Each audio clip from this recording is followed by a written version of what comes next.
నమస్తే, నేను Roja. Welcome to special debate. అమెరికాలో ఏ ఎన్ఆర్ఐలు కలిసినా ఒక్కటే మాట, ఒక్కటే అంశంపై చర్చ.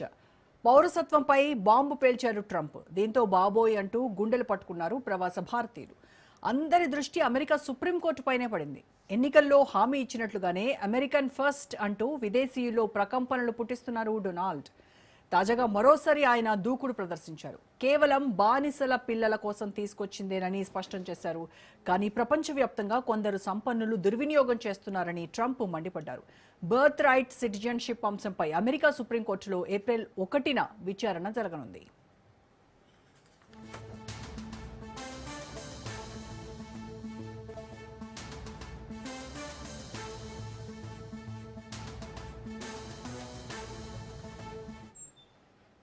ఇప్పటికే అమెరికా ప్రెసిడెంట్ ట్రంప్ అన్నంత పని చేశారు. తండ్రి అమెరికన్ అయితేనే జన్మతః పౌరసత్వం అంటూ మెలిక పెట్టారు. కార్యనిర్వాహక ఉత్తర్వుపై సంతకం కూడా చేశారు. దీంతో అగ్రరాజ్యంలో ప్రవాసుల గ్రీన్ కార్డ్ ఆశలు ఆవిరయ్యాయి. జన్మతః వచ్చే పౌరసత్వాన్ని రద్దు చేస్తూ రెండోసారి అధ్యక్షుడిగా బాధ్యతలు చేపట్టిన తొలి రోజే ట్రంప్ ఎగ్జిక్యూటివ్ ఆదేశాలు జారీ చేశారు.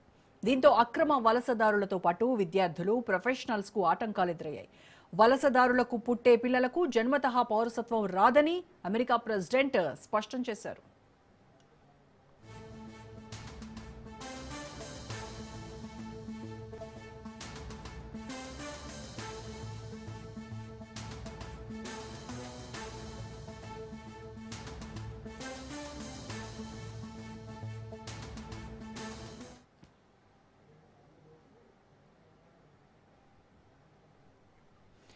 గన్ను కంటే పెన్నుకు పవర్ ఎక్కువ.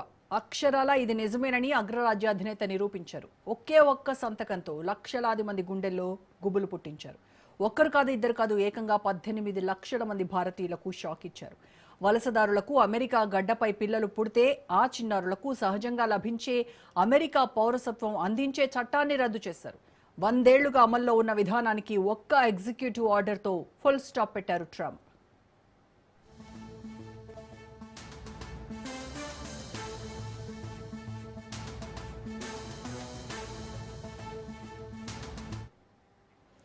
(1865) అంతర్యుద్ధం ముగిసిన తర్వాత అమెరికాలో జన్మతః పౌరసత్వ చట్టాన్ని ప్రవేశపెట్టారు. అమెరికా చట్టాల ప్రకారం ఆ దేశ పౌరులకు పుట్టిన వారికి మాత్రమే కాకుండా అక్కడ జన్మించిన ప్రతి ఒక్కరికి ఆ దేశ పౌరసత్వం లభిస్తుంది. 1868లో చేసిన 14వ రాజ్యాంగ సవరణ ప్రకారం అమెరికా గడ్డపై పుట్టిన వారంతా ఆ దేశ పౌరులే. శరణార్థుల పిల్లలకు అమెరికా జన్మతః పౌరసత్వాన్ని అందిస్తోంది. ఇప్పటి వరకు ఆ ప్రక్రియ నిరంతరాయంగా కొనసాగింది. తల్లిదండ్రుల వలన స్థితితో సంబంధం లేకుండా అమెరికాలో జన్మించిన పిల్లలకు అగ్రరాజ్య పౌరసత్వం లభించే విధానం అమల్లో ఉంది. అయితే ట్రంప్ అధ్యక్షుడిగా బాధ్యతలు చేపట్టిన తొలి రోజునే జన్మతః పౌరసత్వం లభించే హక్కును రద్దు చేసేలా కార్యనిర్వాహక ఆదేశాలు జారీ చేశారు. దీన్ని సవాల్ చేస్తూ పలు రాష్ట్రాలు దావాలు వేశాయి. దీనిపై విచారణ జరిపిన పలు కోర్టులు ట్రంప్ ఉత్తర్వులను నిలిపివేశాయి. చివరకు వ్యవహారం సుప్రీంకోర్టును చేరింది.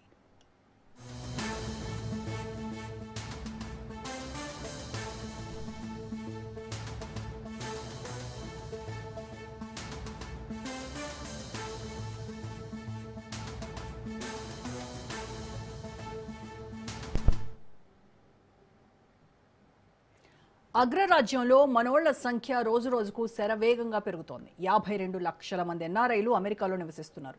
అందులో 30% మంది అమెరికాలో జన్మించిన వాళ్లే. మిగతా వాళ్లంతా వలసదారులు. ట్రంప్ తీసుకున్న నిర్ణయం భారతీయులపై పెను ప్రభావం చూపే అవకాశం ఉంది. తాత్కాలిక వీసాపై అమెరికా వెళ్లి గ్రీన్ కార్డు కోసం వేచి చూస్తున్న వారికి పుట్టిన పిల్లలెవ్వరికీ అమెరికా పౌరసత్వం లభించదు. ట్రంప్ ఉత్తర్వుల ప్రకారం బిడ్డకు జన్మనిచ్చే సమయానికి తల్లిదండ్రులు అమెరికా పౌరులు కాకపోయినా, ఒకవేళ తండ్రి చట్టబద్ధంగా అమెరికాలో ఉన్నప్పటికీ శాశ్వత నివాసి కాకపోయినా పుట్టిన పిల్లలకు అమెరికా పౌరసత్వం రాదు. అలాగే తండ్రి శాశ్వత నివాసి అయినప్పటికీ తల్లి తాత్కాలిక వీసా మీద అమెరికాలో నివాసం ఉంటున్నా అదే నియమం వర్తిస్తుంది. రైట్, ఇక ఈ బర్త్ రైట్ సిటిజన్షిప్ గురించి ఉన్నటువంటి గందరగోళాలపై మాట్లాడడానికి, ఒక క్లారిటీ ఇవ్వడానికి, ఒక స్పష్టతని ఇవ్వడానికి మనతో జాయిన్ అవుతున్నారు senior journalist and senior analyst Pentapati Pullarao గారు. పుల్లారావు గారు, నమస్కారం సార్. నమస్కారం అండి. నమస్కారం సార్.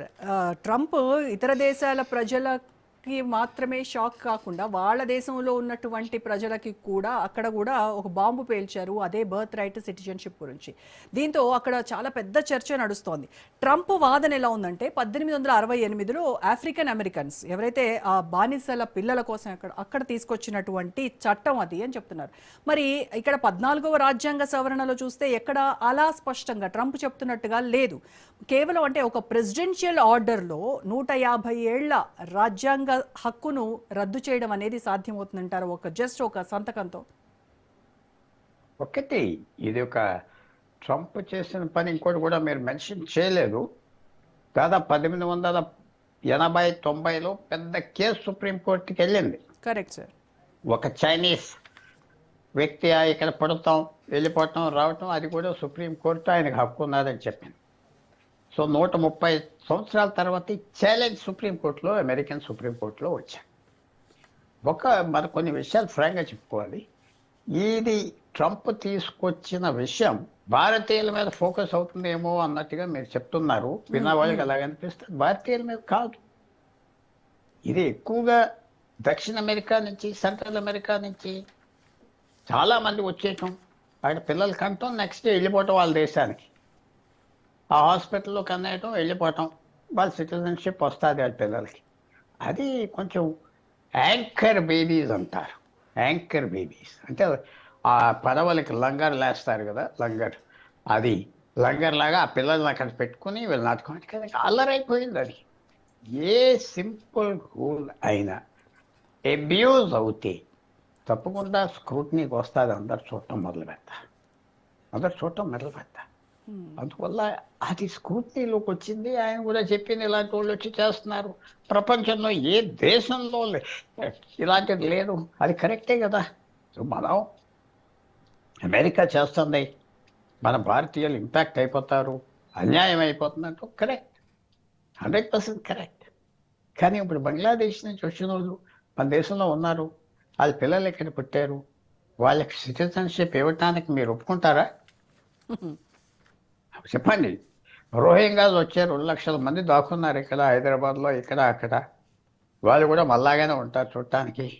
వాళ్ళ ఓట్లు ఏం తీసుకున్నారు అది వేరే విషయం. ఆధార్ కార్డ్స్ కొనుక్కున్నారు, చక్కగా అంతా బాగానే ఉన్నది. వాళ్ళ పిల్లలు ఇక్కడ పుట్టారు, మరి వాళ్ళ సంగతి ఏంటి? సో మనం ఎక్కువ నీతులు చెప్పే టైంలో కొంచెం జాగ్రత్తగా ఉండాలి. నీతులు చెప్పకూడదు. ఇన్కన్వీనియన్స్ అన్యాయం కదా, అక్కడ ఉన్నారు కదా, అంత వేరు. సో దేఫో 2 సైడ్స్ ఉన్నాయి ఆర్గ్యుమెంట్కి. చాలా మంది అయ్యో భారతీయులు 50,000 మందో 1,00,000 మందో ఈ కేటగిరీలో ఉన్నారు, అలవాటు చేసుకున్నారు. మెక్సికో నుంచి గోళ్ళ దూకి వెళ్ళిపోయారు, ఫెన్స్ దూకి వెళ్ళిపోయిన వాళ్ళు చాలామంది ఉన్నారు. మిగతా దేశాల్లో వచ్చిన వాళ్ళు దొంగతనంగా వెళ్ళారు, వాళ్ళు తిరిగి పంపిస్తున్నారు, తప్పులేదు. ఇది కూడా టెస్ట్ అవుతారు సుప్రీంకోర్టులో. నేను అనుకుంటున్నా సుప్రీంకోర్టులో 93 జడ్జెస్ ఉన్నారు యుఎస్ఏ. దాంట్లో 6 జడ్జెస్ కన్జర్వేటివ్ జడ్జెస్, కానీ 5 జడ్జెస్ ఎలాగెళ్తారు చూడాలి. చిన్న విషయం కాదు, చాలా పెద్ద విషయం. సార్ ఇప్పుడు 1898లో యుఎస్ వర్సెస్ వాంగ్ కిమ్ ఆర్క్ ఈ కేసులో సుప్రీంకోర్టు ఇప్పటికీ కూడా బర్త్ రైట్ సిటిజన్షిప్ను సమర్థించింది. అంటే ఇప్పుడు ఉన్నటువంటి సుప్రీంకోర్టు మీరు చెప్తున్నటువంటి జడ్జెస్, కన్జర్వేటివ్ జడ్జెస్ ఎవరైతే ఉన్నారో దాన్ని తుడిచేసి మళ్ళీ కొత్త తీర్పునిచ్చేటువంటి అవకాశం ఉంటుందంటారా? 100% ఉన్నారు. ఎందుకంటే అప్పుడు ఎంతమంది వచ్చారు అలాగే అమెరికాకి?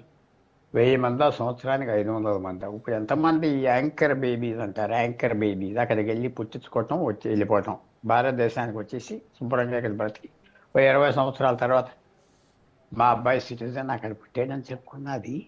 సంవత్సరానికి 4 లక్షల 3 లక్షల మంది, 5 లక్షల మంది తయారయ్యారు. ఆ చైనీస్ ఇండివిజువల్ ఉన్నప్పుడు 100 మంది కూడా లేరు ఎలాగా? సో ఇది మాస్ యాక్టివిటీ అయిపోయింది కదా నేను చెప్పేది. మాస్ యాక్టివిటీ, ఒక ఆర్కెస్ట్రేటెడ్ యాక్టివిటీ అయిపోయింది కదా. టూరిస్ట్ వీసాల మీద వెళ్తాం, అక్కడికి అనటం, ఇది చేస్తున్నారు. అంటే కరెక్ట్ కాదని నేను అంటలేదు. ఎవరి అవసరాలు వాళ్ళు తీసుకుంటారు, తప్పులేదు. కనీసం దాని మీద ఎలాంటి రియాక్షన్ వస్తుంది, ఎలాంటి రెస్ట్రిక్షన్స్ పెడతారు? దాంట్లో ఒక పేరెంట్ అయినా సిటిజన్గా ఉండాలా, ఒక పేరెంట్ అయినా లెజిటిమేట్గా దేశంలో ఉండాలా? లెజిటిమేట్గా అంటే ఏంటి? అతను స్టూడెంట్గా చదువుకుంటున్నాడు, స్టూడెంట్ వీసా ఉన్నది, పని చేయడానికి H1B వీసాలో వెళ్ళాడు, పుట్టాడు. ఆ కేటగరైజేషన్ చేస్తారు, మ్మ్. చేస్తారు. ఇల్లీగల్గా పేరెంట్స్ వెళ్ళి ఉండి వాళ్ళ పిల్లలకి అంతే గెట్ అవుట్ అంటారని మాత్రం నేను అనుకుంటాను. మ్మ్. లెజిటిమేట్గా మీరు వెళ్ళి అక్కడ కూర్చుని మీ సంతానం కలిగితే ఉండొచ్చు అని అనుకుంటాను. కానీ సుప్రీంకోర్టు తీసుకోవాల్సిన నిర్ణయం ఎలాగుంటారంటే, ఇది చాలా పెద్ద నిర్ణయం.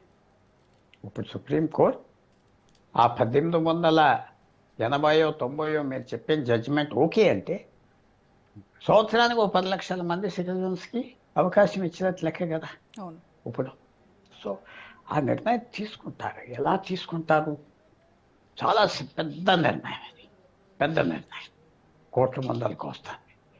వాళ్ళు ఏ రకంగా చేస్తారో, ఏ రకంగా తిప్పుతారు, ఆర్గ్యుమెంట్స్ ఎలా వెళ్తాయి, ఎలాంటి ఆర్గ్యుమెంట్స్ తీసుకొస్తారు, మీద ఇంపార్టెన్స్ ఉంటుంది.